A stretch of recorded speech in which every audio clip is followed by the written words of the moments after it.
我先说好消息，死亡的时间跟你们推断的基本一致，前后误差不超过半个小时。这个时间，秦明有不在场的证明。死者关路，24岁，医学院助教，家住医学院北侧同安里小区503室，两地相距1公里，步行10分钟。尸体情况如何？死者是合并死因，颅脑损伤合并大出血死亡。他的身上有多处的致命伤，凶手呢用锤状钝器反复的击打他的头部，而后再用竹签反复的刺激他的会阴部，导致其大出血。一个人要杀另一个人，会携带2种工具吗？也许是凶手早就想好了杀人步骤，也许是凶手对竹枝有什么特殊的癖好。竹签没有锤子能够置人于死地。总之，不排除凶手会携带2种作案工具的可能性。这跟雪子的制伤工具是一致的。雪子和关路都是单身女性，遇害前都遭受过变态式的性侵犯。但是死者的后背皮肤和皮下组织并没有挤压的出血痕迹，不符合性侵的特征啊。阴道擦拭物的检测显示，经斑预示阳阴性。那也就是说，凶手并没有对死者进行性侵犯。其实性侵犯呢，不只是性器官的接触，有一些少见但是也非常变态的性侵方式也在其中。经查验，死者的会阴部有多处严重的穿透伤。这也太变态了吧！我觉得呀，应该是电击杀手在行凶的时候恰巧碰到了性侵凶手，导致电击杀手并没有得手，而性侵凶手呢看到了他的整个作案过程，又看到了濒死的雪子。但他没有施救，反而激起了他的变态欲望。我认为我们应该尽快找到性侵凶手。我担心电击杀手会失忆私刑。根据已有线索，必须立即找到这个人，不管是谁，都不能凌驾在法律之上，滥用私刑。现场勘验情况有没有发现？有，但还不足以下结论。但有一点可以断定，不管凶手是谁，他对学校的环境非常熟悉。不排除凶手是在校人员的可能性。这关路老师啊，他刚进入社会，他身上还有学生气呢，他对这社会啊没有防备。他这人啊，对所有人都非常好。那尤其是我们保安室，他时常给我们来送水果呢。你知道我们这些当保安的，这社会地位很低，一般人不愿意搭理我们。那他不一样，他说他爸都是当保安的，就把我们当兄弟姐妹呢。这不到3天时间，就发生了2起命案，我这当保安队长的，我有责任啊！那个，您先冷静一下啊。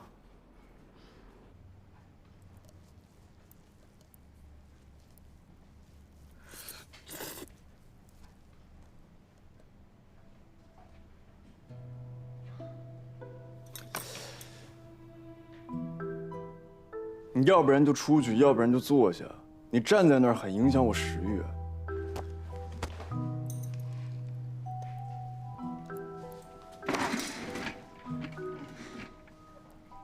生我气了啊？你呢，只会让我头疼，不会让我生气。你居然不生我气，是不是心里没有我？亏我把你当兄弟啊！行，那我生你气了，行了吧？哎，我说你这人怎么这么小气啊？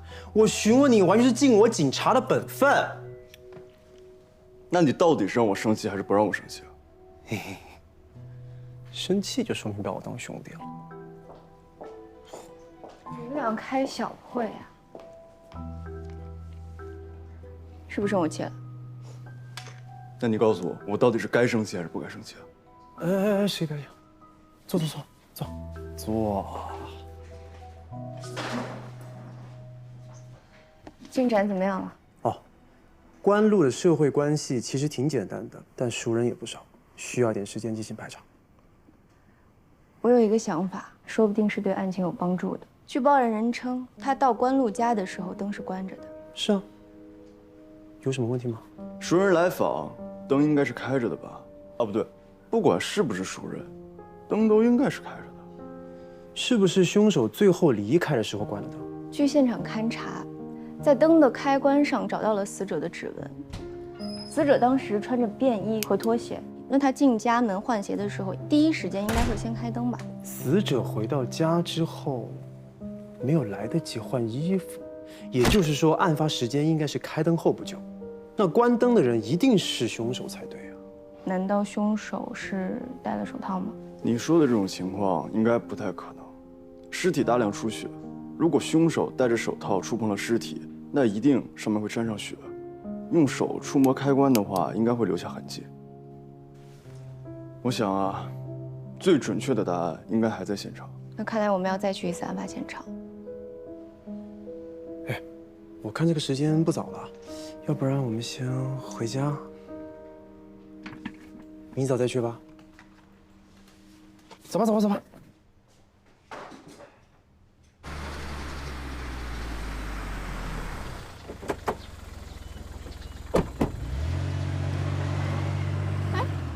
不对劲啊！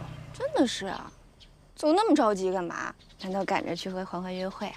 我说的不是林涛。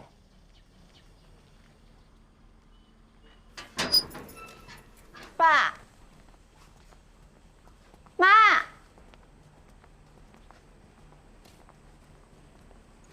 我们回来了。你看，这些餐具并没有被使用过的痕迹。菜还是热的，他们遇上什么急事儿了吗？这椅子都倒了。谁？你看见什么了？刚有个黑衣人过去。黑衣人？不会是那个连环凶杀案的凶手吧？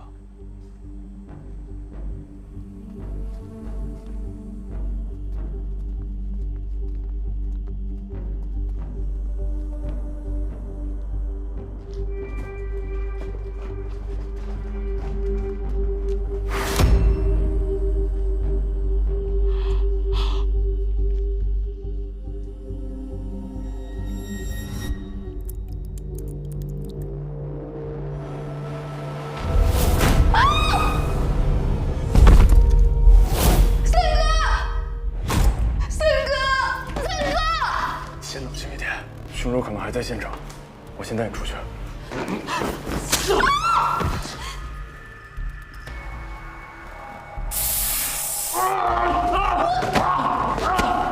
别打了！别打了！别打了！开门！啊 Surprise！ 生日快乐！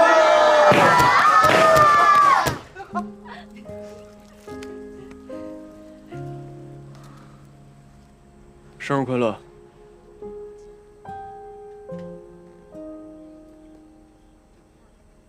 林涛，你有病吧？不对，今天不是我的生日。今天是。我连我自己生日都不知道，你又是怎么知道的？秦明找你妈要了你的领养书，费了好大功夫才查到的。我从领养证上查到，你大概是3个月左右被带到斗门镇福利院的。3个月前，你亲生母亲因为羊水破裂被送到了医院。生下你之后呢，医院还没来得及登记她的个人信息，他就偷偷把你带了出来。我查了那个婴儿的血型，跟你一模一样，所以今天确确实实是你的生日。那这个生日会是你策划的？不是，是我拜托林涛策划的。没想到，他还搞出来一个密室逃脱。那你也配合他演，太不像你了。他不是被你感化了吗？虽然我一直想知道我的生母是谁，但是我有我现在的爸妈，我已经觉得很幸福了。不过还是谢谢你。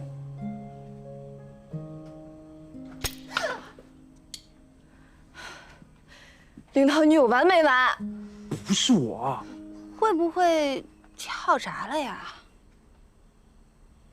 跳闸？怎么了吗？我在想，案发当天，关陆家是不是也跳闸了？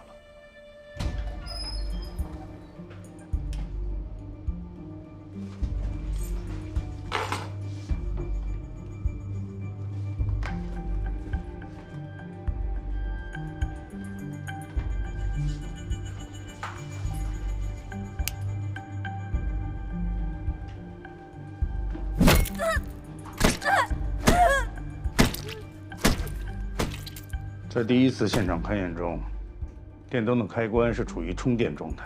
假设你的猜测没有错的话，凶手在作案前关闭电闸作案，行凶之后怕留下犯罪痕迹，所以又把电闸拉开了。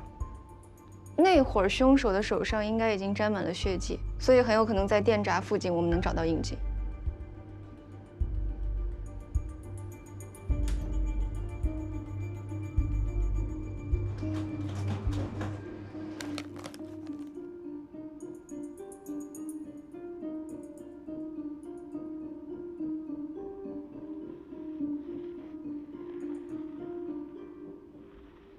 清晰、新鲜，这应该就是犯罪分子留下的痕迹，这是重要证据。人为拉闸的可能性很大，所以只剩下最后一种可能，也就是我们之前的推论。首先，死者提前到达作案现场，埋伏在这里。死者回家后开灯，发现灯不亮，以为是跳闸，然后换鞋。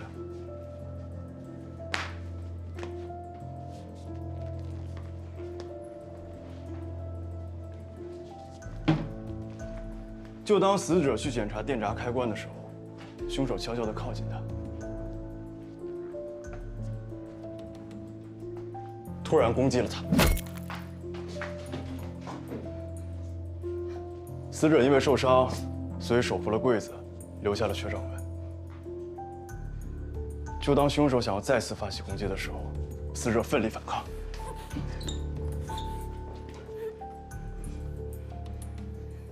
但死者手无寸铁，体力不支，而被凶手一击击倒。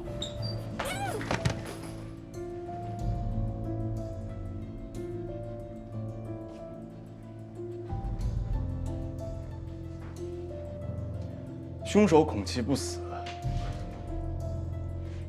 于是用竹枝对其下部发起了强烈的攻击。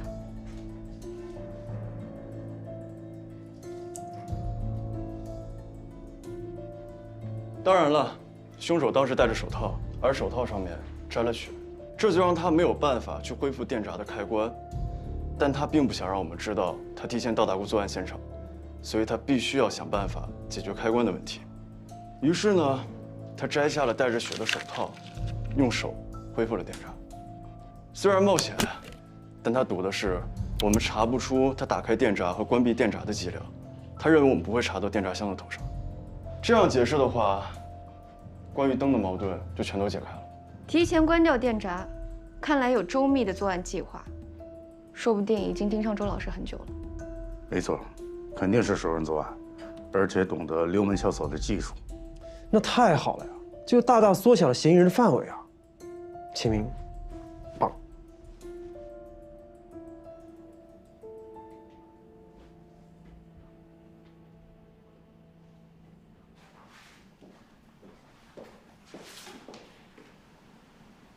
我们到医学院走访，了解了关于学校后林闹鬼的事情。2年前从学校论坛传出来的，散播这个谣言的人呢，是一个叫老大哥的用户。我们通过网监部门查到了这个老大哥的 IP 地址是医学院保安处。对，我们忽视了保安这个群体，其实，在我们的潜意识里，还是把保安当成了我们的盟友。其实保安是最了解学校的地理环境还有监控情况，即便被拍到，也不会被怀疑的。熟人不排除保安群体中有人之前学过溜门撬锁经历。如果凶手是学校的其中一名保安，关路是不会设防的。哎，李队，我还发现这2个死者有一个共同性，说说看。关路和学子，他们都是长头发、大眼睛、鸭蛋脸。你的意思是说，凶手在选择受害者的时候是有针对性的？我认为这是凶手的变态心理养成的过程。可是这2种相似度太过普遍，不具备参考性啊。锁定嫌疑人范围，凶手就逃不掉了。大家累了吧？我去给大家买点饮料。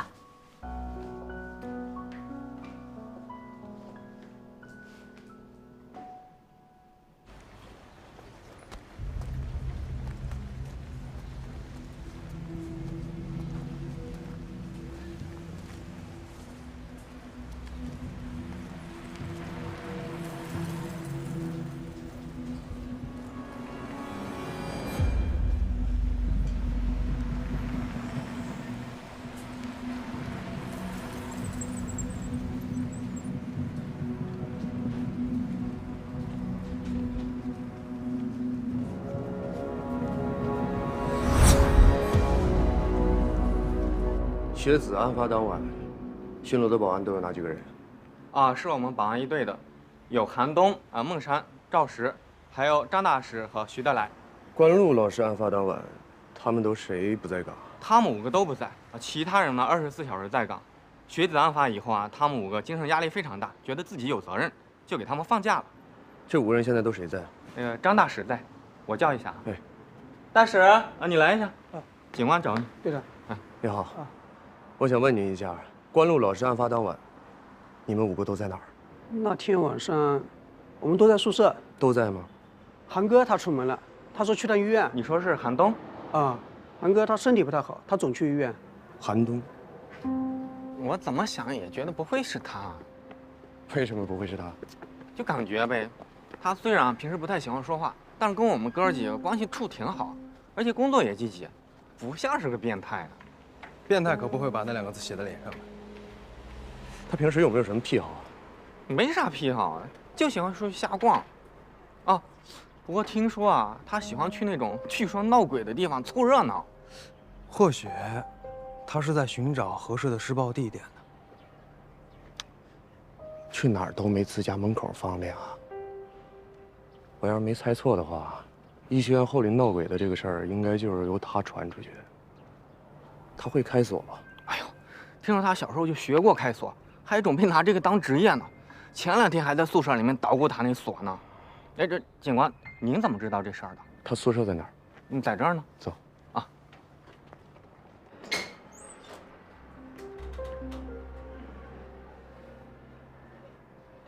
哪张床是他的？啊，这个。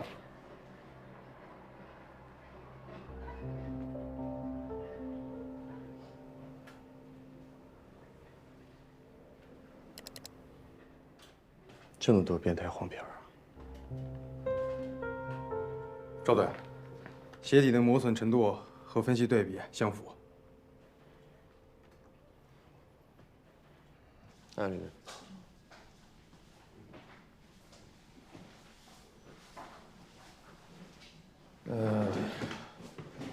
具体的情况是这样的，这小子多少有点变态。我们在他的硬盘里翻到的不只是那些黄色电影，他对这个性虐待也是情有独钟。从病历诊断书上可以看出，韩东曾经下体受过伤，导致终身性功能障碍。所以呢？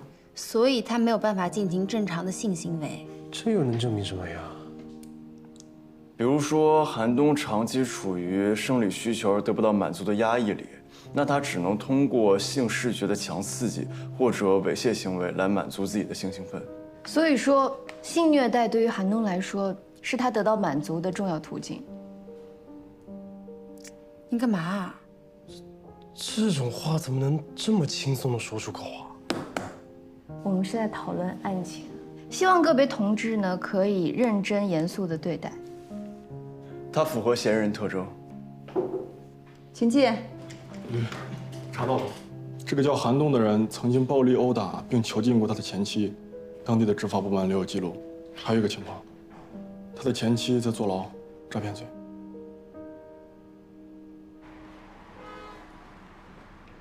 来，2位警官喝点茶，谢谢。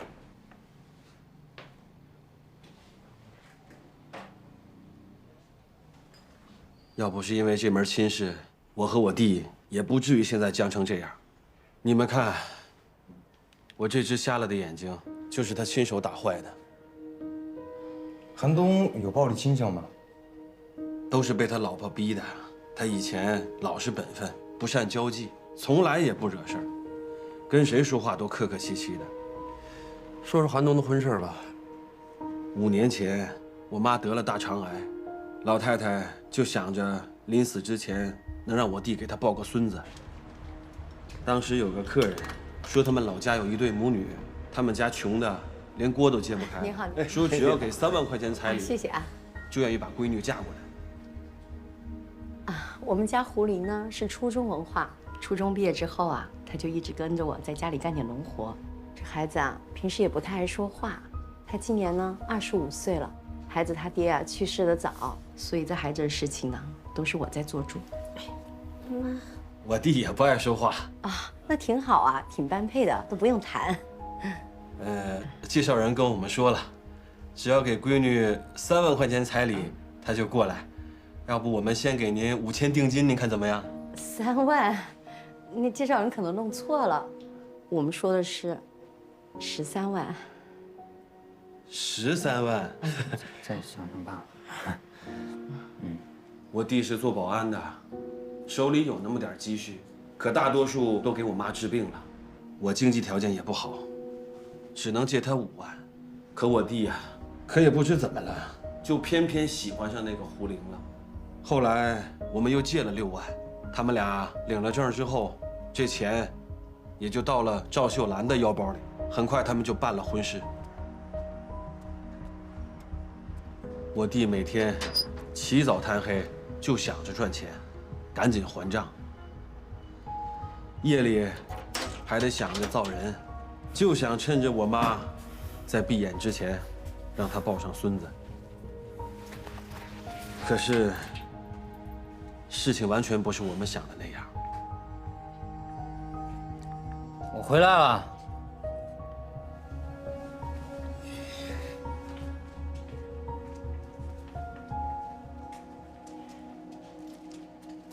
你是不是该洗个澡了？这都1个月了。我养洗。那这碗筷你得累。也不知道你都累什么了？你这一天到晚除了吃你就是睡。我不舒服。从结婚这么长时间了，我碰都没碰过你，我一碰你你就不舒服，现在连嘴都没亲过。不是，我妈她等着抱孙。哎呀，跟我有啥关系啊？你是我媳妇儿。你要是真不舒服，咱就上医院。你要真有病，我照顾你。我妈她没几天了，咱尽尽孝，让她老人家。哎呦，起来你！哎呀，我说。你有病吧你！我都说我不舒服呢。你有病？你脑子有病吧？我就有病，我就有神经病我。咋的？你跟我离婚呀？离就离。你说的啊？那你先把那13万彩礼钱给退了。不可能！你这一当保安的，这点法律都不懂啊？咱俩都已经同居了，彩礼钱我1分钱我都不退你。那你什么你？给我滚出去！今晚上不许在床上睡。滚呐！你干嘛呢？滚！我操！滚！有病！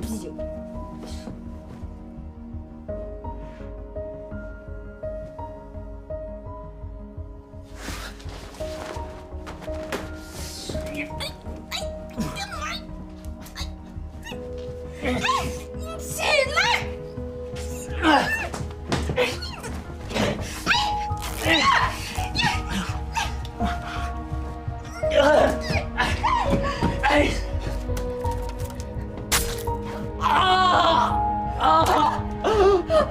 人虽然是救回来了，我弟也废了。医生说，除非做试管婴儿。我妈听说这件事儿，3天，人就没了。后来，我有个客人跟我说，这种事儿就是报警也没用。不是有种说法叫婚内强奸吗？人家胡玲啊，是正当防卫。哥，我自己家的事儿，我自己办。我弟呀，也不想报警。后来，我也不知道他们怎么了。你好，是您报的案吗？哎呀，是我。我弟呀，这都1个月没消息了，我是真怕出事儿啊。别着急，咱们先进去看看再说。哎，这怎么这么臭啊？这什么味儿？这是？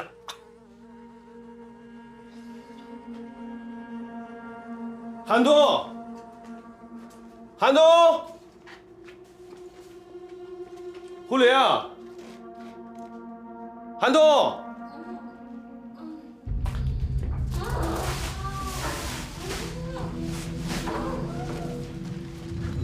啊？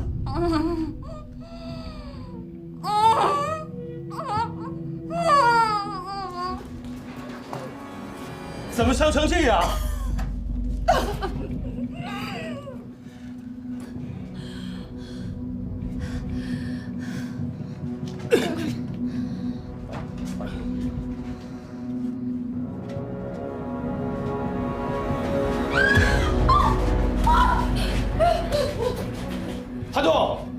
你？这都是他自找的。不是，你救他干什么？你们是不是有一腿啊？你疯了吧你？胡说什么呢？你们都欺负我，你们都和他有一腿是不是？你们都欺负我是吧？你先冷静一下。你们都欺负我！冷静点！你们都欺负我！你们都欺负我！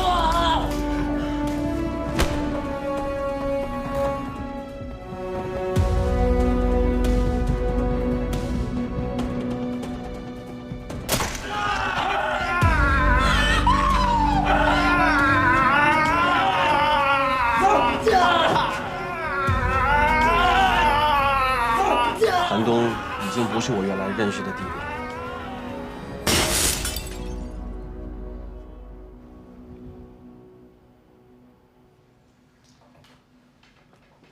这个犯人的情况有点特殊，身心都受到过极大的摧残。胡冬雨30岁，曾化名为胡玲，她嫁过22个男人，每嫁一个男人，她的搭档赵某都会给她40%的彩礼钱。他们不是母女，是专门骗婚的骗子。这是人干出来的事儿吗？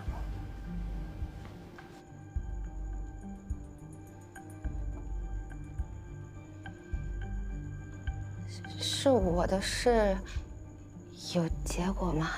我们这一次来，与你的案子无关。这次来找你，是想和你了解一下韩东的情况。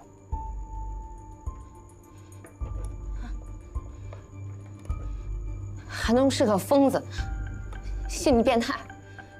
现在提起他，我还在发抖。我不想聊他。希望你能够积极配合我们的调查工作，协助警方调查是立功表现。那你们想知道什么？从头说起吧，越详细越好。我跟赵蔚兰是同村的邻居，我俩都是寡妇，但骗婚的生意是他提出来的。还是老办法，不洗澡，不干活，别让男方碰你啊，以免怀孕。要是这男方还是不嫌弃的话，咱就装疯卖傻，逼他退婚。知道。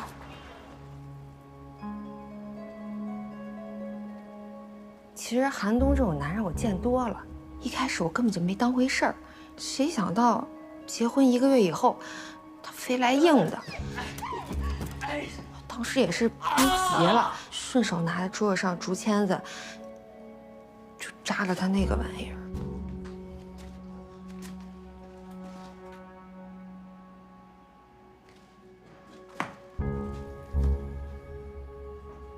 韩东跟疯了一样，一巴掌就上来了，把我给打懵了。等我醒来，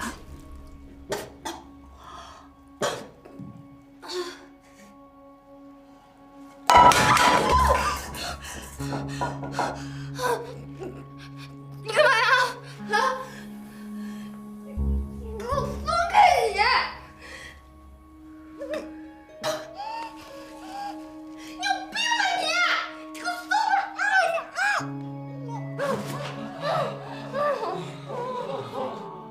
别看我的伤啊！这个是前面还有我的脸。得亏有韩宇，还有那2个警察，要不然我真的被他虐待死。后来法医鉴定，我浑身上下有102处戳伤跟烧烫伤。我现在有时候做梦，还会梦到他的笑。我真的很庆幸，我庆幸我现在被关押着。我怕出去他会找到我，我害怕他会找到我。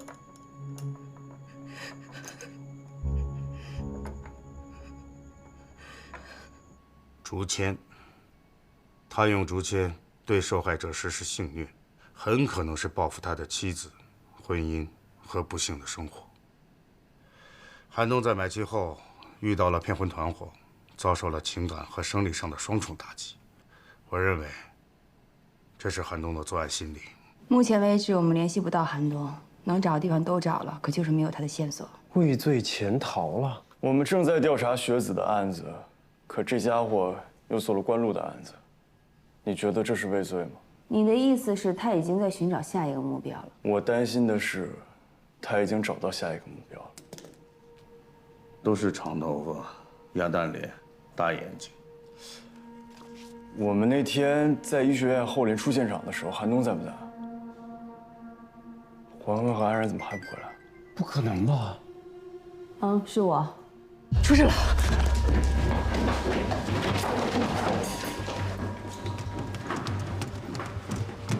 欢欢，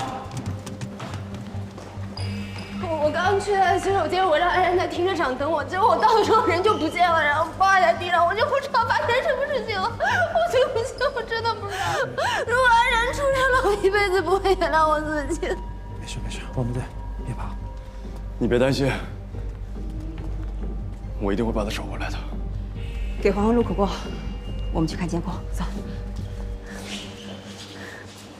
没事没事。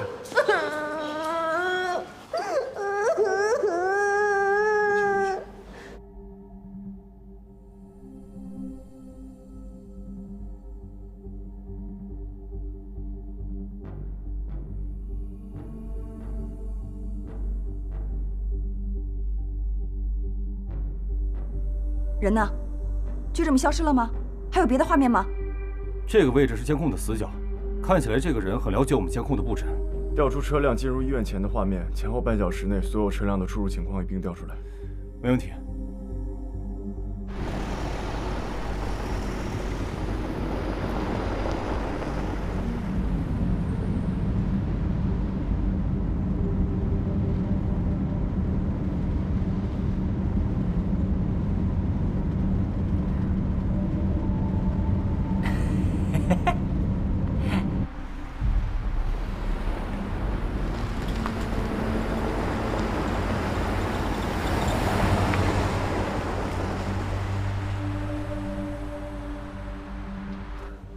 李队，缓缓口供录好了。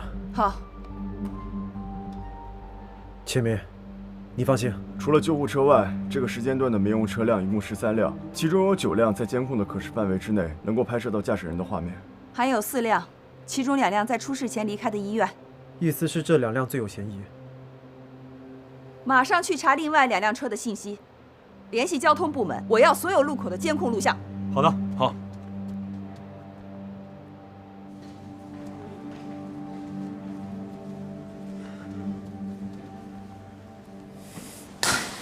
等我抓到他，看我怎么收拾他。你能不能别意气用事？你还能忍？啊？你是不是男人啊？我告诉你，到时候谁都别拦我。其中1辆车在市里，联系了车主没有问题，另外1辆车出了城。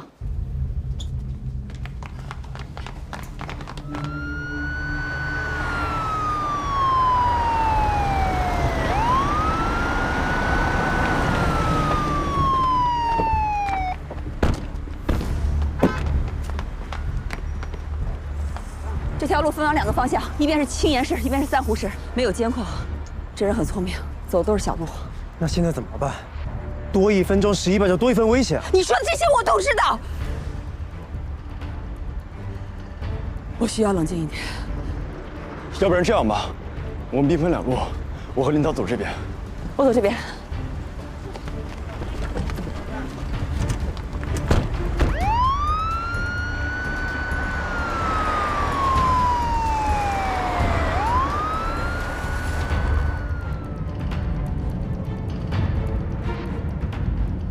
是不是搞错方向？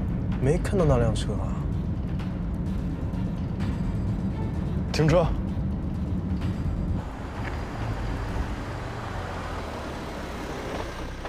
怎么了？你还记得巨人关的案子吗？哎呀，当然记得，那是我们第一次联手，我这辈子都忘不掉。医学院后林、荔枝园、南城鬼谷街城市废墟，还有安水桥下的排水洞。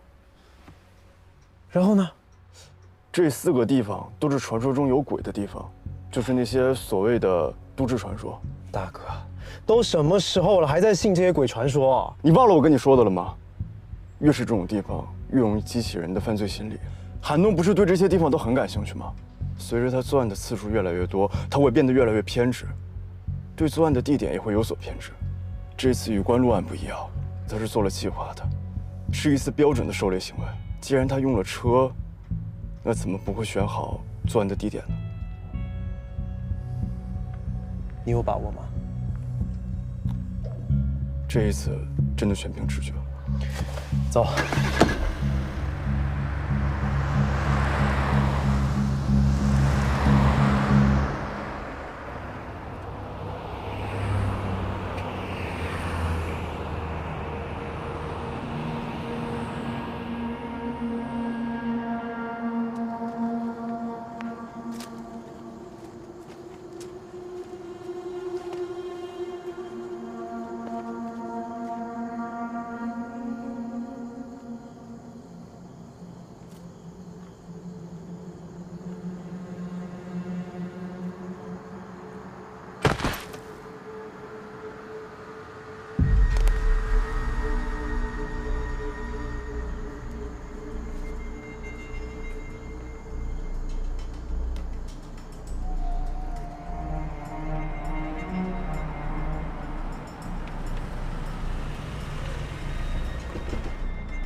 就那辆车，分头行动。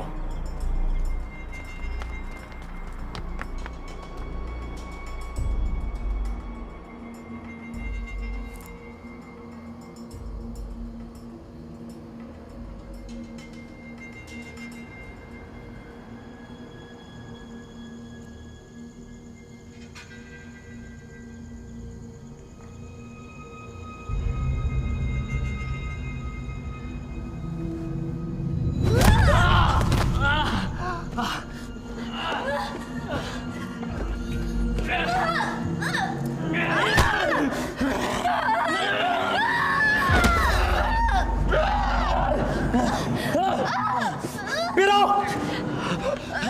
别过来！韩东，你逃不掉的，放开人质！我知道我跑不掉，我杀人了！来啊，开枪啊！你过来啊！来啊！好，来啊！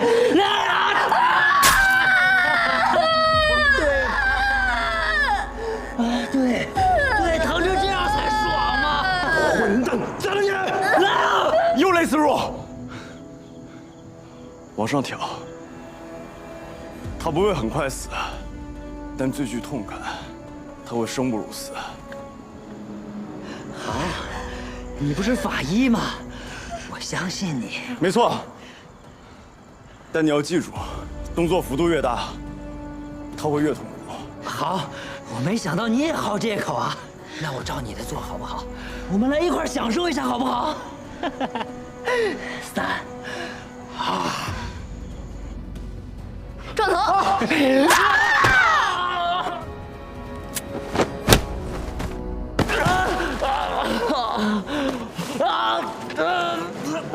枪！别开枪！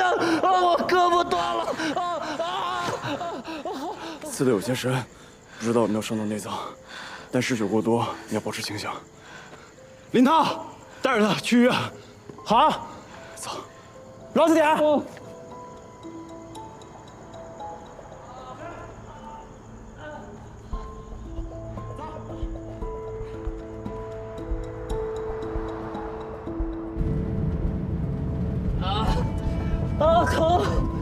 既然突然太疼了，我也得见医生。快，别说话，老实点。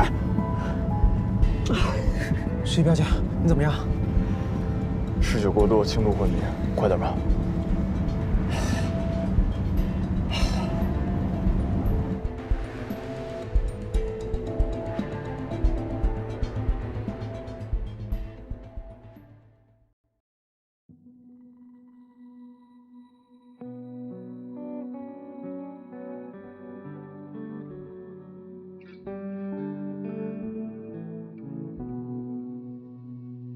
见了线的木偶，是谁在控制？明明恍惚的烛火，在责问我，恐惧像无尽深渊，藏匿着什么，颠倒了爱与恶。被遗忘的故事，封尘的日子，时光像是琥珀，在等待我。倒影中的世界，心上的结，爱怎么会无解？残酷的真相在转眼之间，谁戴着面具卖力表演？悲伤的真相在呼吸之间，放肆的嘲笑我。愤怒的真相在黑白之间，无声的庄严，谁在用灵魂悼念？模糊了爱与恨的边缘。And this love doesn't always move in a straight line. One day we hate each other, but the next we doing fine. And the cruel truth, in the blink of an eye, for you to move on, gotta leave me here behind with these memories, reveries, golden like a treasury. Wish that we could blow a time out like a referee, but we can't. I know we had a plan, supposed to be together forever, but in the end, but in the end.